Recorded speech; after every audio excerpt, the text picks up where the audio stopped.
नमस्कार, मी प्राची साळुंखे. जगाच्या पाठीवर या आमच्या विशेष बुलेटिनमध्ये आपलं स्वागत आहे. या बुलेटिनमध्ये आपण घेणार आहोत देश विदेशातील महत्त्वाच्या बातम्यांचा वेगवान आढावा. सुरुवातीला जातोय नायजरमध्ये. शुक्रवारी नायजरमध्ये एका शाळेला लागलेल्या आगीत 20 विद्यार्थ्यांचा मृत्यू झालाय. या मुलांवर अंत्यसंस्कार करण्यात आलेत. अंत्यविधीला नातेवाईक आणि प्रशासकीय अधिकारी उपस्थित होते. या आगीत 7 ते 13 वर्षांच्या 20 मुलांचा मृत्यू झालाय.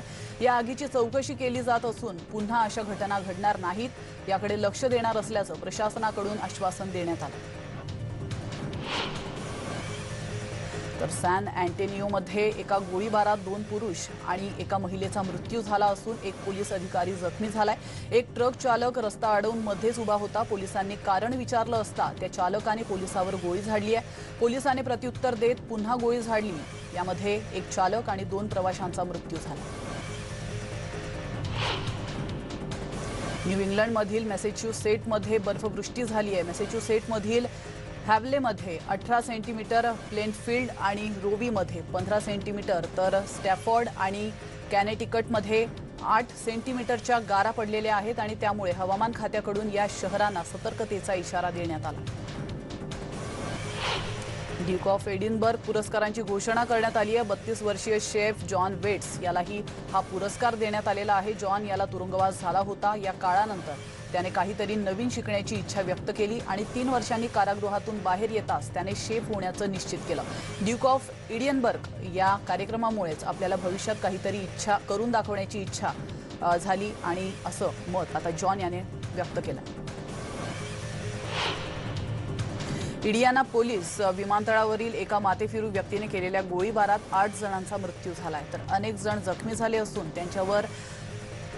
त्यानंतर त्या माथेफिरूने स्वतःवर देखील गोळी झाडली आहे आणि या गोळीबारातील 5 जखमींवर रुग्णालयात उपचार सुरू असल्याची माहिती पोलिसांनी दिली आहे. फिडेक्स पार्सल या ऑफिसमध्ये काम करणाऱ्या कर्मचाऱ्यांचाही यात मृत्यू झालेला आहे, तर पोलीस या प्रकरणाचा अधिक तपास करत आहेत. इंडियाना पोलीस विमानतळावरील फिडेक्स पार्सल कंपनीत झालेल्या गोळीबारानंतर कंपनीतील कर्मचाऱ्यांना भेटण्यासाठी त्यांच्या नातेवाईकांनी एकच गर्दी केली होती. आपल्या जवळच्या व्यक्तीला सुखरूप बघून अनेकांना अश्रू अनावर झालेत. याच कंपनीतील 19 वर्षीय स्कॉट होल या तरुणाने हा गोळीबार केल्याचं पोलिसांच्या तपासात समोर आलंय. तर आरोपीने सर्वांवर गोळी झाडून स्वतःवरही गोळी झाडून घेतल्याने आरोपी नेमका कोण आहे याचा शोध लावण्याचं पोलिसांसमोर आव्हान. इंडियाना पोलीसमधील फेडेक्स कंपनीमध्ये झालेल्या गोळीबाराच्या पार्श्वभूमीवर व्हाईट हाऊसवरील ध्वज अर्धा खाली उतरवण्यात आलाय आणि इतर फेडरल इमारतींवरील ध्वजही खाली उतरवावे असे आदेश राष्ट्राध्यक्ष जो बायडन यांनी दिलेत. अशा प्रकारच्या गोळीबारांच्या घटनांमध्ये दर दिवशी अमेरिकेतील अनेक नागरिकांचा मृत्यू होतोय. या घटनांमुळे आपल्या देशाची प्रतिमा मलिन होते अशी खंत जो बायडन यांनी व्यक्त केली. अमेरिकेत गोळीबाराच्या घटना वाढत असतानाही कॅपिटल हिलमध्ये कार्यस्थळ हिंसा कायदा मंजूर करण्यात डेमोक्रॅट आणि रिपब्लिकनमध्ये बरेच मतभेद आहेत. या बिलाचा आरोग्य आणि सामाजिक सेवा क्षेत्रात काम करणाऱ्या कर्मचाऱ्यांना फायदा होणार आहे. एक सुरक्षित वर्कप्लेस बनवण्यासाठी या कायद्याचा उपयोग होणार आहे. मात्र या कायद्याबाबत अद्याप कोणताच निर्णय घेण्यात आलेला नाही. 2019 मध्ये सरकार विरोधात मोठा मोर्चा काढण्याच्या आणि त्यात सहभागी झाल्यामुळे मीडिया टायकून जिमी लाई यांच्यासह 5 आघाडीच्या लोकशाही समर्थकांना हाँगकाँग कोर्टाने 18 महिन्यांची कोठडी सुनावली आहे. एकूण 9 लोकशाही समर्थक वकिलांना शिक्षा सुनावण्यात आली होती. मात्र त्यातील 4 वकिलांचं वय जास्त असल्याने त्यांची शिक्षा रद्द करण्यात आली आहे. 2019 मध्ये काढण्यात आलेल्या मोर्चाला पोलिसांनी परवानगी दिलेली नव्हती. तर बौद्ध नवीन वर्षाच्या सुट्टीच्या शेवटच्या दिवशी म्यानमारमधील यंगून शहरात शांतता होती आणि याचाच विचार करत सत्ताधारी लष्करी यंत्रणेचा निषेध व्यक्त करण्यासाठी म्यानमारमधील विरोधकांनी मूक मोर्चा काढला होता. मंडालेजवळ काही विद्यार्थ्यांनी बॅनर फडकवत नेत्यांना कारागृहातून सोडण्याची आणि पुन्हा लोकशाही लागू करण्याची मागणी केली.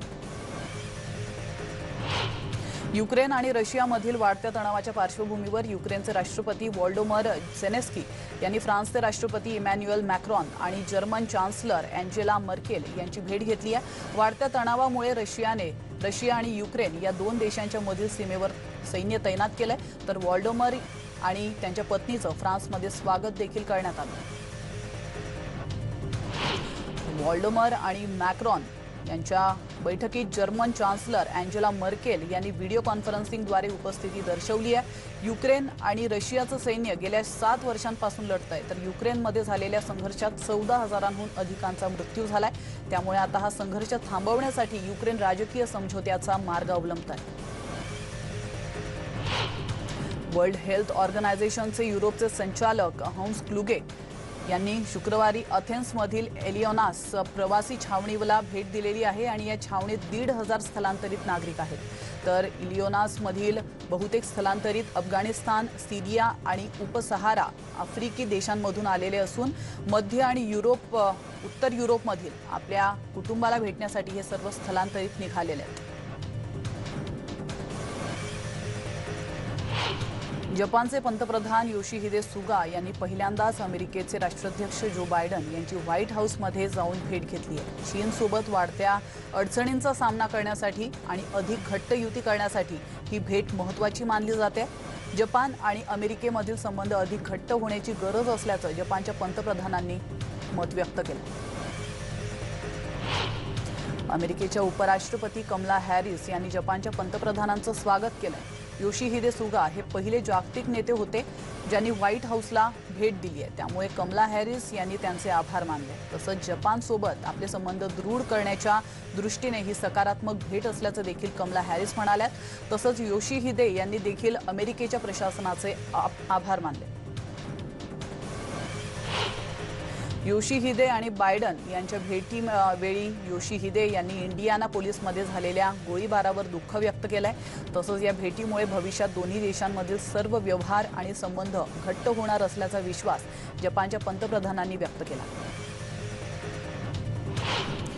चीनचा सामना करण्यासाठी एक घट्ट युती करण्यासाठी बैठक आयोजित केल्याचं राष्ट्रपती जो बायडन यांनी सांगितलंय। अनेक तंत्रज्ञानांच्या पुरवठ्यासाठी चीनवर अवलंबून राहावं लागतं आणि त्यामुळे दोन्ही देशांमध्ये तंत्रज्ञानाच्या पुरवठ्यासाठी इतर प्रयत्न करण्यात येणार असल्याचं देखील बायडन यांनी म्हटलंय।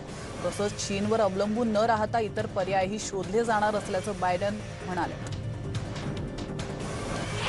कोरोनामुळे अनेक महिन्यांच्या आर्थिक संकटानंतर रशिया आणि बेलारूस या दोन देशांमधील व्यापार पुन्हा सुरू झाले। रशियाचे पंतप्रधान मिखेल मिशुस्टिन यांनी बेलारूसचे राष्ट्राध्यक्ष अलेक्झांडर लुकाशेंको यांच्यासोबत बैठक घेतली आहे। तसंच रशिया आणि बेलारूसमधील विमान सेवाही पुन्हा सुरू करण्याची घोषणा करण्यात आली।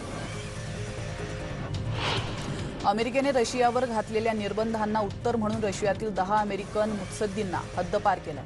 रशियाच्या राजकारणातून हस्तक्षेप रोखण्यासाठी मॉस्को आणि आणखी 8 अमेरिकन अधिकाऱ्यांना हद्दपार करण्याच्या यादीत समाविष्ट करणार असल्याचं रशियाचे परराष्ट्र मंत्री सर्जे लाव्हरोव्ह यांनी सांगितलंय।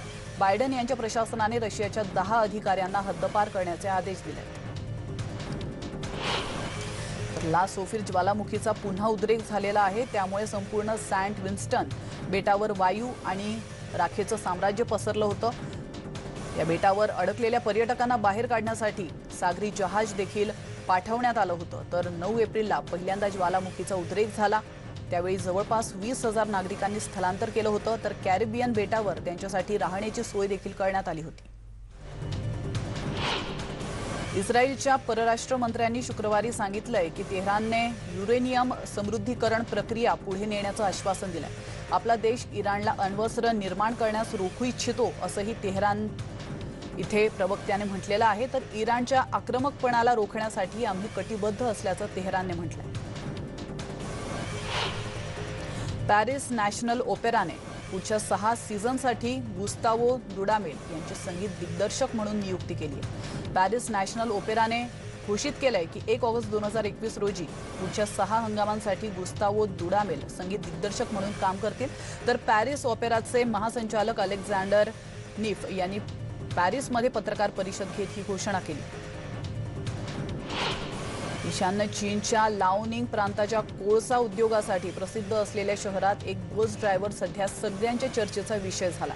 अनेकांनी या ड्रायव्हरच्या कामाबद्दल त्याचं कौतुकही केलंय। सध्याच्या कोरोनाच्या कठीण काळात हा बस चालक प्रत्येक बस स्टॉपवर बसमध्ये चढणाऱ्या नागरिकांचं तापमान तपासतोय, प्रवाशांना मास्क आणि आवश्यक त्या सूचना देतोय आणि त्यामुळे बसमध्ये प्रवासी सुद्धा अधिक गांभीर्याने वागतात असा त्याचा अनुभव आहे। बस चालकाच्या प्रेमळ वागण्यामुळे सगळे प्रभावित झालेत आणि त्याचा हा प्रयत्न अनुकरणीय आहे।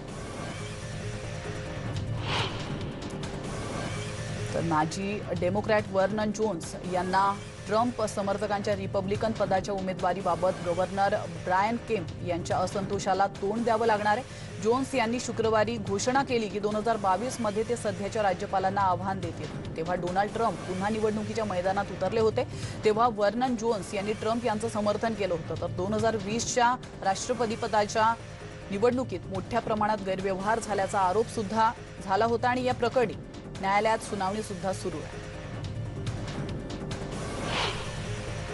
MS-17 या अंतराळ यानातून 3 सदस्यांनी अंतराळातील आंतरराष्ट्रीय अंतराळ स्थानकावरील आपले काम संपवलंय आणि पृथ्वीवर परत येण्याची तयारी देखील सुरू केली आहे। काही तांत्रिक बिघाड दुरुस्त केल्यानंतर 3ही इंजिनियर्सनी पुन्हा पृथ्वीकडे यायला सुरुवात केली आहे। 17 एप्रिलला परतीचा प्रवास सुरू केल्यानंतर म्हणजे आज हा परतीचा प्रवास सुरू केल्यानंतर साधारण 185 दिवसांचा अंतराळातला प्रवास केल्यानंतर हे 3ही इंजिनियर्स पृथ्वीवर पोहोचणार आहेत।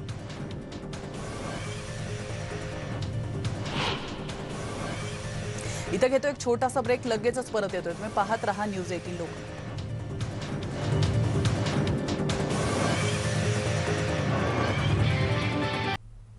ब्रेक नंतर जगाच्या पाठीवर या आमच्या विशेष बुलेटिनमध्ये पुन्हा एकदा आपलं स्वागत आहे आणि पुन्हा वळूयात बातम्यांचा वेगवान आढावा घेऊयात। चान्सलर सेबॅस्टियन कुर्झ आणि इतर सरकारी सदस्यांच्या नेतृत्वात एका सोहळ्यात ऑस्ट्रियाने शुक्रवारी आपल्या कोरोनामुळे बळी पडलेल्यांचं स्मरण केलंय। तर व्हिएन्ना फिल्हार्मोनिक ऑर्केस्ट्राच्या या कार्यक्रमात कोरोनामुळे मृत्युमुखी पडलेल्यांच्या कुटुंबातील सदस्यांनी त्यांच्या नातेवाईकांसाठी मेणबत्त्या पेटवल्यात। ऑस्ट्रेलियामधील या विषाणूमुळे मृत्युमुखी पडलेल्या 9500हून अधिक लोकांची आठवण करून देत असताना कुर्झ म्हणालेत की मृत्युमुखी पडलेल्या प्रत्येक व्यक्तीचं स्मरण करा आणि लक्षात ठेवा की आपण या विषाणूला कमी लेखता कामा नये।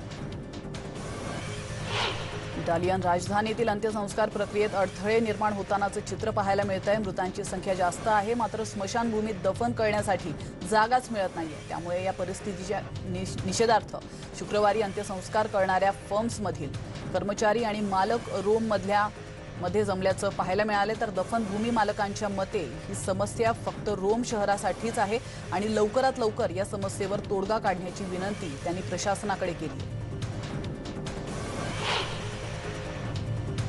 जर्मन लसीकरण मोहिमेला चालना देण्यासाठी जॉन्सन अँड जॉन्सन या लसीवर शिक्कामोर्तब करण्यात आलाय।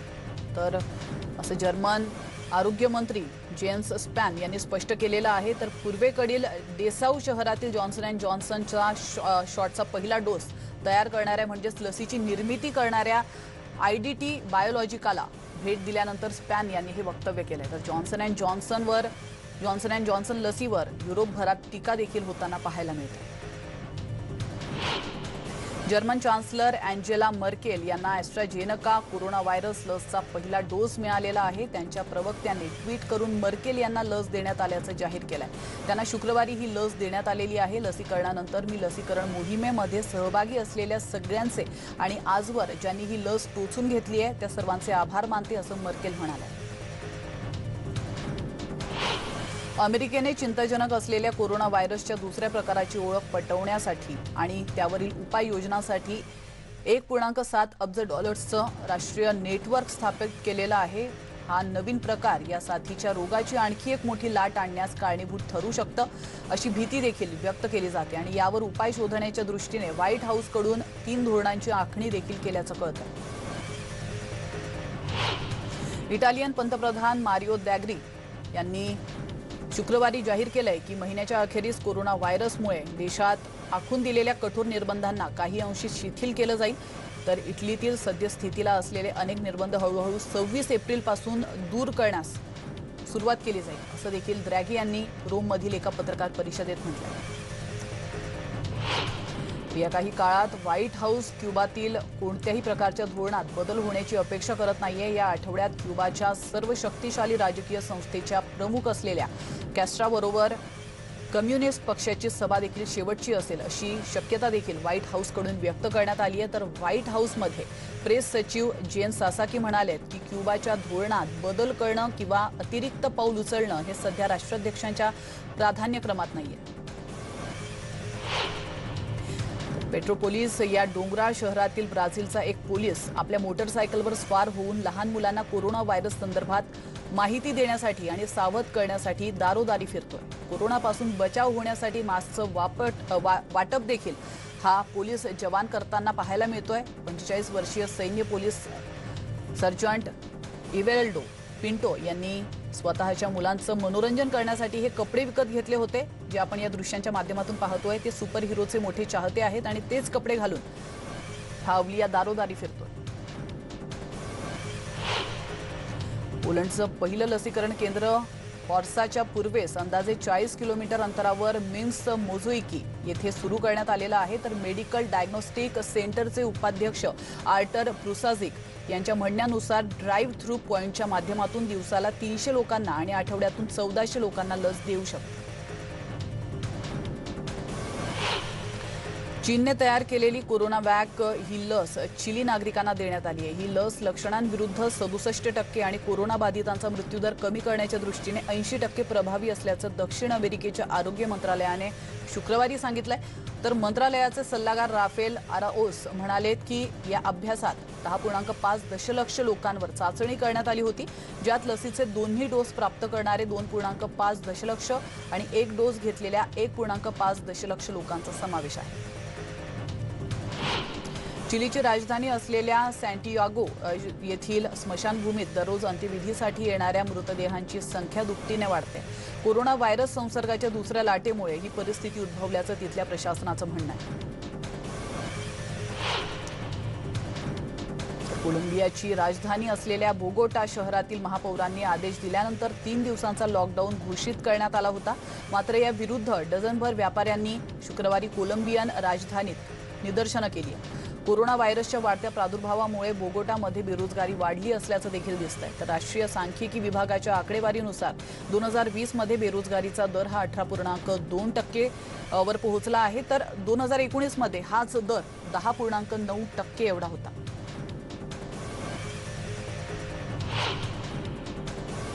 आणि यासोबतच बुलेटिनमध्ये वेळ झाली इथंच थांबण्याची, मात्र तुम्ही कुठेच जाऊ नका। पाहत रहा न्यूज 18 लोकमत।